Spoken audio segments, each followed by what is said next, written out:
بسم اللہ الرحمن الرحیم۔ لاکھوں کروڑوں درود و سلام محمد مصطفیٰ صلی اللہ علیہ وسلم اور آل محمد پر۔ میں ہوں عمر دراز گوندل۔ مسلم لیگ نون لاہور کے اندر میدان چھوڑ کے فرار ہو چکی ہے، اور مسلم لیگ نون جو کبھی مارکیز کے اندر، شادی ہالز کے اندر، گلیوں کے اندر ولیموں کی صورت میں جلسے کرتی تھی، اب اس سے بھی نکل گئی۔ چلے یہ عوام کی ان کے ساتھ کیا برتاؤ، کیا سلوک ہے، وہ آپ نے اپنی آنکھوں سے دیکھ لیا۔ دوسری طرف تحریک انصاف کہہ رہی ہے کہ ہمیں کسی شادی ہال میں نہیں، کسی بند گلی میں نہیں، لاہور کے لبرٹی چوک میں جلسے کا موقع دیا جائے۔ یہ تو ہوگی ایک طرف بات، لیکن تحریک انصاف کے اس ساری صورتحال جب مسلم لیگ نون میدان چھوڑ کے بھاگی ہے، اس کے بعد ہم ٹھونک کر میدان کے اندر آ گئی ہے۔ میں ذرا تحریک انصاف کے حوالے سے آپ کو بتانا چاہتا ہوں، انہوں نے کیا خوبصورت کہا ہے۔ انہوں نے اس کے اوپر رد عمل دیا ہے۔ جو مسلم لیگ نون نے جلسے مسترد منسوخ کیے ہیں، تو انہوں نے عوام کا شکریہ ادا کیا ہے۔ انہوں نے کہا کہ ٹھگوں کے اس گروہ کو مسترد کرنے پر پنجاب کے عوام کے شکر گزار ہیں۔ یعنی عوام کے پاس گئی مسلم لیگ نون، لوگوں نے مسترد کیا، اس کے بعد مسلم لیگ نون خود ہی میدان سے، اس سے بڑی عوام کی میرے خیال سے کوئی اور فتح نہیں ہو سکتی۔ تحریک انصاف نے مزید لکھا، تنگ گلیوں محلوں میں جلسوں کے انعقاد سے ملنے والی شرمندگی چھپانے کے لیے انتخابات سے فراری گروہ ماڈل ٹاؤن کے دفتر میں ڈرائنگ روم میں پناہ لے چکا ہے۔ لندن منصوبوں کے ذریعے عمران خان کو منفی کرنے کے خواب دیکھنے والے تمام تر ریاستی بیساکھیوں کے باوجود اپنے قدموں پر کھڑے ہونے سے قاصر ہیں۔ آگے انہوں نے لکھا، جلسوں کی منسوخی کا اعلان وطن واپسی سے پہلے بزدل بھگوڑے کے فرار کا پیش خیمہ ہے۔ یعنی پاکستان تحریک انصاف یہ سمجھ رہی ہے کہ صرف جلسوں کی منسوخی نہیں ہے، بلکہ یہ نواز شریف کے میدان سے فرار کی کوشش۔ اگلی بات بھی بتاتا ہوں جو چین اور قطر والی ہے۔ تحریک انصاف نے مزید کہا، پاکستان کے عوام مجرم شریف خاندان کو پچھلے 17 ماہ کی تباہی اور بربادی کا ذمہ دار سمجھتے ہیں۔ سیاست بریانی اور قیمے والے نان سے اوپر اٹھ چکی ہے۔ عمران خان کا دیا گیا شعور عوام کو رہنمائی فراہم کر رہا ہے، لیکن مسلم لیگ نون نے جو آخری جلسہ کیا وہ بریانی سے ہٹ کے چکن قورمے اور نان کے اوپر لے گئے، یہ تو ان کو داد دیں۔ تحریک انصاف نے مزید لکھا، بھگوڑا وطن واپس آیا تو ماڈل ٹاؤن دفتر کی 4 دیواری میں بھی چھپنے کی جگہ نہیں ملے گی۔ شریفوں کی سیاست کا جنازہ تو نکل چکا، عوام کی جانب سے اپنا چوری شدہ مال واپس نکلوانا ابھی باقی ہے، جو کہ بہت جلد نکلوایا جائے گا۔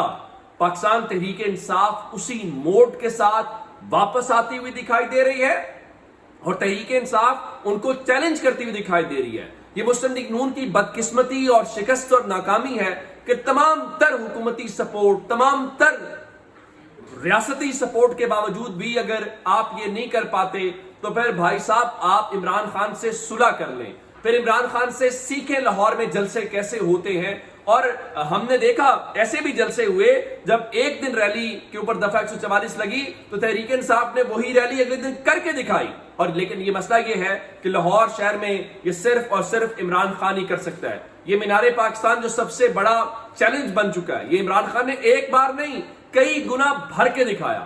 اس کو بھی چھوڑ دیں، عمران خان جیل میں ہے، تحریک انصاف کو موقع دیں۔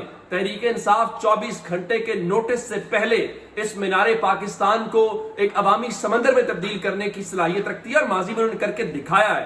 لیکن مسلم لیگ نون کبھی کھانے، کبھی 125 موٹر سائیکل، کبھی ایف، کبھی ٹریکنگ، پتہ نہیں کیا کچھ کرنا پڑ رہا ہے صرف ایک مینار پاکستان کو بھرنے کے لیے۔ پھر ہمیں بتایا گیا کہ نواز شریف لندن سے نکلیں گے، وہ جائیں گے سعودی عرب، شاہی خاندان سے ملاقاتیں کریں گے، وہ جائیں گے دبئی، ان کو شاہی پروٹوکول ملے گا، وہ جائیں گے قطر اور وہاں پہ رائل فیملی سے ملیں گے، وہ جائیں گے چین اور وہاں کی جو قیادت ہے اس سے ملیں گے، اور آپ دیکھیں گے نواز شریف نہیں آئیں گے، بلینز آف ڈالرز آئیں گے جہاز کے اندر۔ ایک تو وہ جہاز جس میں 150 سیٹیں ہیں، پتہ نہیں کون سے بلینز آف ڈالرز آ رہے ہیں۔ اب مسلم لیگ نون جو پہلے خبریں چلوا رہی تھی کہ 4 ملکوں کا دورہ نواز شریف کریں گے، آج معتمد خاص نواز شریف کے عرفان صدیقی صاحب نے کہا کہ بھائی نواز شریف چین یا قطر کا دورہ نہیں کریں گے۔ اس کا مطلب بڑا واضح ہے کہ کوشش کی گئی اور کہا گیا، مسلم لیگ نون بار بار کہہ رہی تھی کہ ارینجمنٹس کیے جا رہے ہیں، اس کا مطلب ہے وہاں سے سرخ جھنڈی دکھائی گئی ہے کہ میاں صاحب ساڑھے کل کی کرن آ رہے ہو. اب اس کا مطلب ہے کہ آپ ابو ظبی دبئی سے بیٹھیں گے اور آپ کے آس پاس وہ لندن والا ٹولہ ہوگا. آپ لاہور میں اتریں گے پی ٹی وی کے کیمروں کے سامنے, ریاست کی پروٹوکول کے اندر آپ آئیں. نواز شریف کو جیل سے نکال کے باہر بھیجا گیا, یہ پاکستان کے اندر واحد نظیر ہے, واحد مثال ہے. اور اس بار بھی لگتا ہے کہ آپ حفاظتی ضمانت دیں گے. کس کو؟ سزا یافتہ شخص کو. یہ بھی پاکستان کے اندر ایک نئی طرز کی مثال ہوگی, لیکن پاکستان میں اس قسم کی بہت ساری جو مثالیں ہیں وہ بنتی رہتی ہیں. اور اب تو میرا خیال یہ ہے کہ ووٹ کو عزت دو کو مسلم لیگ نون کے اتحادی مذاق اڑانے لگ پڑے ہیں. آج فضل الرحمان کہہ رہے تھے ووٹ کی عزت کا جو خطرہ تھا اب وہ ختم ہو چکا ہے. پتہ نہیں کون سا خطرہ تھا, پتہ نہیں کون سا خطرہ ختم ہوا ہے. جنرل باجوہ کو ایکسٹینشن والی قانون سازی کے اوپر یہ خطرہ کم ہوا ہے, یا وہ جو آپ نے جنرل باجوہ اور جنرل فیض کا احتساب کرنا تھا اور یہ معاملہ آپ نے اللہ کے اوپر چھوڑ دیا ہے اس کے اوپر ختم ہوا ہے. اس بات کا اندازہ نہیں ہے. اب اندازہ کیجئے کہ مسلم لیگ نون کہتی ہے کہ ہم الیکشن کے لیے تیار ہیں. وہ پی ڈی ایم جس کے سربراہ فضل الرحمان ہے وہ کہتا ہے جناب الیکشن کل کرائیں ہم تیار ہیں, لیکن جنوری میں نا بہت برف باری ہوگی اور الیکشن پر اثر پڑے گا. اگر آپ کے علاقے میں جنوری کے اندر جو ہے وہ برف باری ہوتی ہو تو مجھے ضرور بتائیے گا. پاکستان میں ایک جو بڑا علاقہ ہے ٹھنڈ ضرور ہوتی ہے لیکن برف باری والی کیفیت نہیں ہوتی, اور ہم نے دیکھا کہ 2007-8 کا الیکشن بھی جنوری کی تاریخ کے اندر تھا. یہ الگ بات تھا. پھر محترمہ والا معاملہ ہوا تو وہ فروری میں چلا گیا. اور پھر ایک اور بات ہے, اگر ڈسکا کا ضمنی الیکشن جو ہے وہ دھند اور سردی میں ہو سکتا ہے تو بھائی یہ جنرل الیکشن کیوں نہیں ہو سکتا؟ ہاں یہ الگ بات ہے, یہ سب افواہیں ہیں کہ جنوری اور فروری میں الیکشن نہیں ہونا, نہ کسی نے کروانے دینا ہے. اور یہ جو نگران سیٹ اپ وہ لے کے آئے ہوئے ہیں وہ ایک لمبے چوڑے عرصے کے لیے ہے, وہ آپ کی مرضی ہے, ہم اس کو یہ نہیں کہیں گے, لیکن کم از کم اصول ٹھیک رکھے. جو مطالبہ ہے یا جو بہانہ بنانا ہے آپ الیکشن ڈیلے کا وہ مناسب رکھیں, جس کو لوگوں میں بات کی جا سکے, جس کو ڈیفینڈ کیا جا سکے. اب ذرا آپ کو یاد ہوگا جب پاکستان تحریک انصاف کی پنجاب میں حکومت تھی تو عمران خان مختلف اداروں میں جا رہے تھے تو مسلم لیگ نون نے بہت زیادہ وہ کیا. پھر گورنر بلیور الرحمان کے ذریعے گورنر جو زیدی صاحب ہے گورنمنٹ کالج یونیورسٹی کے, ان کے اوپر دباؤ ڈالا گیا, بہت کچھ ہوا.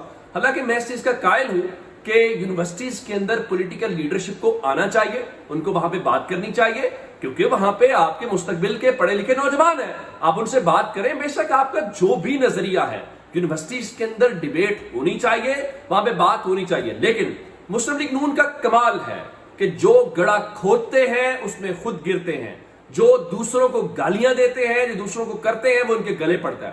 آپ کو یاد ہوگا مریم نواز کے ٹویٹس موجود ہیں. مثال کے طور کے اوپر انہوں نے لکھا strict action must be taken against vice chancellor government college university for discrediting an educational institution by lending it to a fitna, organizing a jalsa on the premises, using a seat of learning for political hate mongering is a crime that should not go unpunished. اب وہی مریم نواز 16 تاریخ کو government college کے اندر ان کو بلایا گیا ہے.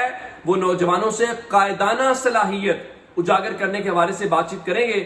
امید ہے کہ وہ سٹوڈنٹس کو سوال کرنے کا موقع دیں گے, اور امید ہے کہ سٹوڈنٹس سے پہلے سوال لکھوا کے یا ان سے ان رائٹنگ نہیں لیا جائے گا. ایک اوپن مائک کے ساتھ جو ہے وہ میڈیا کی موجودگی میں, کیونکہ پی ٹی وی کے اوپر تو آپ نے دکھانا ہے, معلوم نہیں ہے کہ مریم صاحبہ کیا قائدانہ صلاحیت دکھائیں گی, انہوں نے کون سی وہ ایسی گراس روٹ لیول سے کون سی قائدانہ صلاحیت کی بنیاد کے اوپر, یا ان کا واحد تعارف یہ ہے کہ وہ نواز شریف کی بیٹی ہیں اور اسی بنیاد کے اوپر چیف آرگنائزنگ اور سینئر وائس پریزیڈنٹ ہے. اس کے علاوہ کوئی قائدانہ ان کی صلاحیت اور کامیابی ہے تو وہ ضرور پتہ چلنی چاہیے ہمیں, پوری قوم کو, تاکہ پتہ چلے کہ اس منصب تک کیسے پہنچا جاتا ہے. اپنا بہت سا خیال رکھیے گا. خدا حافظ.